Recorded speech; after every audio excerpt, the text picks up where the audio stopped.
Alright,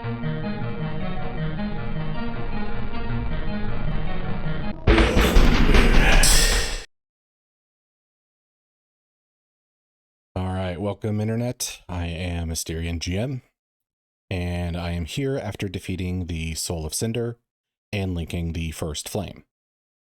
I still have the DLCs to go through and was guided to some hidden stuff I didn't find in my playthrough by some helpful viewers who are Souls fans. So I think the question that needs answered first is, after giving the game a fair chance, am I still a hater? Of course. Okay, that was a joke. I'm no longer a hater. Dark Souls is a great game that can be a ton of fun for a lot of people, but it does have some high hurdles that prevent some others from even trying it.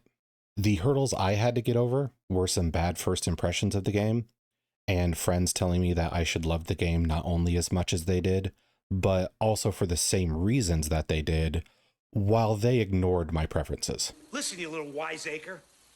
I'm smart, you're dumb. I'm big, you're little. I'm right, you're wrong. And there's nothing you can do about it. I feel like the result of me no longer being a hater should have been pretty foreseeable, especially for fans of the game who have confidence in how good it is. After clearing my head of the past hangups I had and approaching the game with a more open mind instead of being a teenager who thinks he knows everything, made it a lot easier to see the things people appreciated about it. And while playing, I even got to hear some fans' point of view of the game that made me notice things I might have taken for granted. So now that that's out of the way, I want to mention how I'm going to handle my review of the game. Now, the way I'm going to do my review for Dark Souls 3 is by focusing on 3 different categories. First category is design, which includes the artistic design of the game, level design, character design, and so on. Second category is mechanics, such as gameplay, AI, the presence or absence of bugs and glitches that hinder my enjoyment, and so on. And the last category is storytelling, such as atmospheric storytelling, characterization, the writing of the overarching journey. So a question that may come up is that if those are my 3 categories, what about games that are multiplayer only or have zero storytelling, like Balatro or Slay the Spire or Tetris, if we want to go really far back? And the answer I have is a simple one. I would give them a 0 in the storytelling category, and they would have to rely on getting good scores in the other 2 categories. So hypothetically, if a game got perfect scores in design and mechanics, they would score between a 6 or 7 overall. Now, I know that there's some people who consider any ratings on a game that are kind of in the middle as a bad game or a failed game. I am vehemently not one of those people. I have no problem playing games that are just okay and will even recommend them if I think a family member, friend, or coworker would appreciate its more charming qualities. So let's start the review. When it comes to design, the artistic design of Dark Souls 3 is pretty exceptional, with only a few obscure weak points.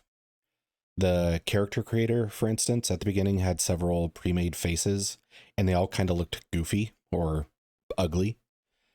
It wasn't an issue for me since I threw my gear on and never really looked at my character's face again. Well, not on purpose anyway. If someone is bothered by that, I could definitely see them passing up Dark Souls for some of the other Souls-likes that give you the option of playing a good-looking character or a character who you want to attain a certain aesthetic for.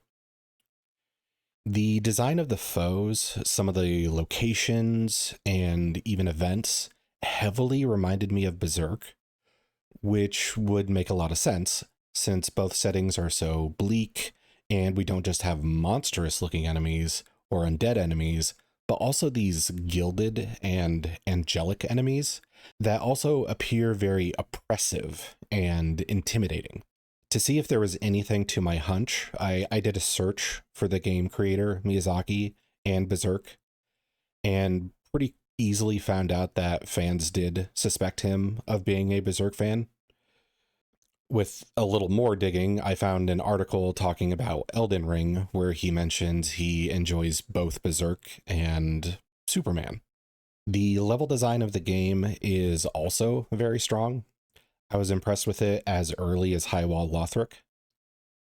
When it came to archer placement, you can feel the intent behind their placement, like placing one in a tiny nook that can snipe you when you walk past the stairs below him, and also being in a perfect position to hit you after using an elevator nearby and ascending a different flight of stairs. Multiple times I would run into spots that felt like a puzzle that I had to solve, which helped keep me interested in the exploration aspect of the game and not just focus on bosses. I do think the undead outskirts and the swamp area were kind of low points for the game when it came to map design. They aren't entirely awful, but they didn't really measure up to Lothric or the Cathedral, or especially Irithyll. Character designs I kind of touched on, specifically the gilded and angelic ones, but the others are pretty memorable as well. The least memorable designs are the more fodder-like enemies, but since they are fodder, it does fit that they're so simple and forgetful. Personally, I like the ones that were uniquely creepy, the ones that would have like unnaturally long limbs or generally warped proportions, the ones that made me go, what the heck is this nightmare? The music is fantastic and really sets the mood for the areas, and the boss fights and the sound design of the enemies helps to heighten the anxiety that you feel when you hear an enemy but can't see it. It was fairly ineffective. All right, this place is 100%. Shit! What was that? I don't like that. I don't like that. I don't like that. The design category is going to be a 9.5 out of 10 for me. But now, let's move to the mechanics.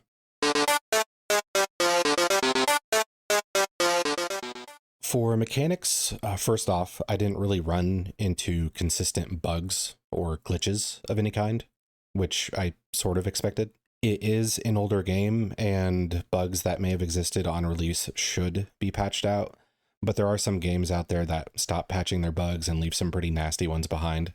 The only kind of things I ran into that felt off was that I had a Boreal Knight seemingly jump through the floor to get at me, and sometimes I would have enemies strike at me through the walls. The gameplay is fun, especially when you start getting enemies figured out and things that used to be threats start feeling like minor hindrances. The AI felt pretty unpredictable at times, which I think helped keep me on my toes. For instance, maybe on a boss attempt, the boss would let me have space to Estus pretty easily. And then the following attempt, they suddenly feel more aggressive or start repeating long range attacks, making me have to roll like mad to heal up, or having one of the regular foes that's capable of healing actually getting some distance before they do it, instead of trying to heal right in my face. But I do think there was one or two that did try healing well within my reach. The mechanical aspect I like the most is the potential for character builds.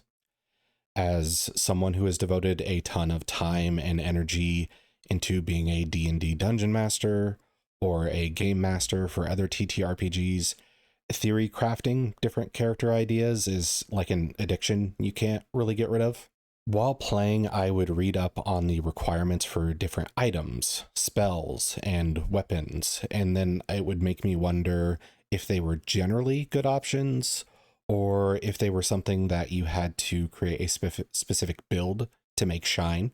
Personally, I kind of ended up committing identity theft in my playthrough and became the Last Abyss Watcher. It had its ups, it had its downs, but I did really enjoy finding opportunities to jump in for sweeping attacks that simultaneously dodged attacks coming at me. one of the Souls fans that was watching me play had never used the Farron Greatsword before, but would mention how they were impressed with the weapon and how it acted against certain enemies and bosses. I think for gamers who really enjoy experimenting with different builds and seeing the ups and downs of different playstyles would enjoy this game for that aspect. The mechanics category is getting another 9.5 out of 10 for me.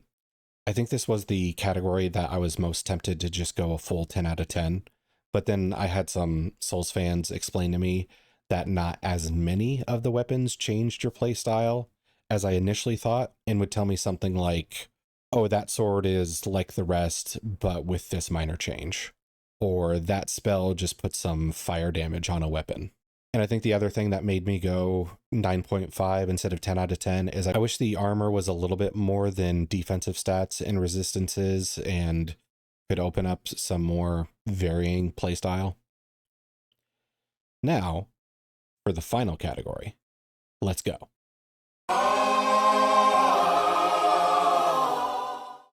For the storytelling category, there's not really a good way to cushion the blow without, just lying to you. This is by far the weakest category of the game. In fact, if the game didn't do so well in the other two categories, the storytelling might not feel as weak as it does.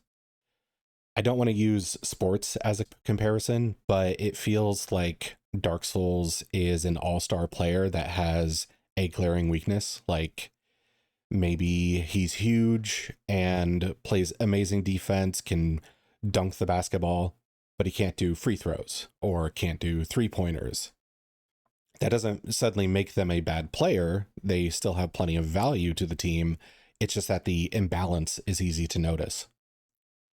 There would be moments where I was playing and would even ask viewers if I missed information because I didn't feel like I had the whole picture, even though I read all the item flavor text that I could or exhausted dialogue with an NPC, and often the answer would be no. I had someone say that Dark Souls doesn't have a story, it has a history to sift through. Part of me understood the statement, but history is also a story, so I wasn't 100% sure what the point they were trying to make was. The better history teachers that I have had, or the better YouTube videos I have seen about history, don't just throw names, dates, and events at you and expect you to learn and grasp it from there. They give context and they explore the nuances of the events and speculate why people in history would make those choices that led them to their actions that shaped the world. So Dark Souls does have some story, and I think I got some of it on my playthrough. An example would be a viewer telling me that Anor Londo was almost like the Mount Olympus of the world, a place where deities lived. That information made me realize that Aldrich's moniker, Devourer of Gods, may not have just been an ominous title, but a literal one. Aldrich, Devourer of Gods. Unfortunately for you, I'm no god. I am super fucking dead, though. Ray, when someone asks you if you're a god, you say yes! Another example of one that I realized myself was that I was getting closer to Aldrich when I saw the little Viscera ooze guys, because I had only seen them in the cathedral where Henri said Aldrich used to be. I was only wrong about how close, though, because I thought the game was going to make me go through a whole new area filled with ooze guys to find him, and not just have one big room and some skeleton casters between me and him. It's actually something I try to do for TTRPGs as well, not just pick some monsters because they are the right level to face the party, but make encounters that hint at the story. Example could be having the group hear about trolls causing problems in the mountains. Then before they have a chance to reach that area, they end up finding a heavily scarred troll all alone at the base of the mountain, which hopefully they find it suspicious that it's not with the rest of the pack. Then later, I can have them find the pack is all mutated and crazed, coming to the conclusion that the one that they found earlier must have escaped them. But anyway, back to the Dark Souls. The bits of the story I got out of it weren't bad, but they were never quite enough, or perhaps they were missed because I turned right and not left at some point. I think the game would be improved if they put some more effort to let the player know what the story is, especially for me and other gamers who like having stories in their game. I think fans who enjoy finding the story out by exploring these obscure places in the game, or enjoy watching 11-hour videos explaining the lore, are not wrong for enjoying that. But if I could get half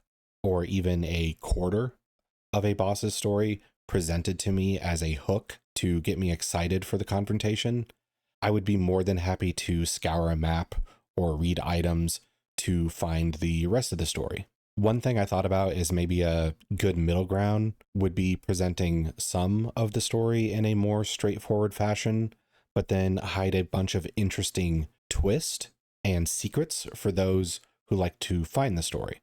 So that way, people who like to hunt for story tidbits are the ones with the true story, and the people who just end up listening to the story told to them end up with an entirely different perspective and experience. So storytelling is a 4 for me. There are bits and pieces I enjoyed to learn about, but I kept running into frustrations with it. The most frustrating part for me was that I would really enjoy the story of the game if it was just more present. But it did do well with atmospheric storytelling, and that's something that not all games can pull off very well, like Ninja Gaiden Black, where the types of enemies you run to don't do too much to inform the player of the story elements. So now let's wrap up with the final score and final thoughts. So if we add our 3 scores together, they average to, well, 7.6 repeating, but we are rounding that up to 8. Since I hated this series for so long for really dumb reasons, I wondered how I would feel after this, and I do feel better, or at least less guilty for not noticing how bad my biases became. I feel like I should be more excited about the self-growth part, overcoming a bad perception. However, the thing I think I'm even more exciting about is being more open to the idea of trying other Souls-likes that I used to avoid, and having others recommend Lies of P, Elden Ring, and First Berserker Kazan as a response to hearing my criticisms of Dark Souls just makes me kind of excited to see if they're right. A personal belief of mine is that when someone gives their opinion, it is up to the listener to decide how valuable that opinion is to them, not the speaker or even the other listeners. So if anyone was able to find some sort of value to my opinion-based analysis, then I am glad I did this. If you didn't find any value from it, or you're disappointed from my score, I hope you just remember that you don't need anyone to confirm your opinion for you. Everybody should get to love what they love and not feel like they need others to love it with them. I think going forward, when I run into games that are loved, but I don't really understand, I'm going to have to try and remember. Quote by Walt Whitman, it was painted on the wall there. It said, "Be curious, not judgmental." I like that. Because if I was more curious about Dark Souls when my friends were doing such a bad job trying to push it on me and turning it into a weird ego thing where I had to prove myself a gamer by beating it, I probably could have found other reasons to play that were reasons for me. In fact, back then I knew someone who played almost every game he had at the easiest setting first, just so he could see the end as quickly as possible. In the spirit of being honest, I thought he was crazy for that, but he also played all the Souls games. If I was more curious and less judgmental, it probably would have been a good idea for me to talk to him about why he enjoyed them, and that might have changed my view before I started becoming a hater at all. I can't turn back time unless I'm playing Prince of Persia, Sands of Time, Braid, or other games like that, and undo my mistake, but I can learn from it and move forward. As for what's next for me after Dark Souls 3, I'll probably take a break from Souls-likes before I try one of the ones recommended to me. I feel like if I spent the rest of the year streaming Souls-likes, I might get burnt out on them and it would hurt my ability to appreciate them. But I do think I am going to drop some highlights on this channel for my Dark Souls playthrough, as well as some VODs on my VOD channel if people want to see the unedited experience.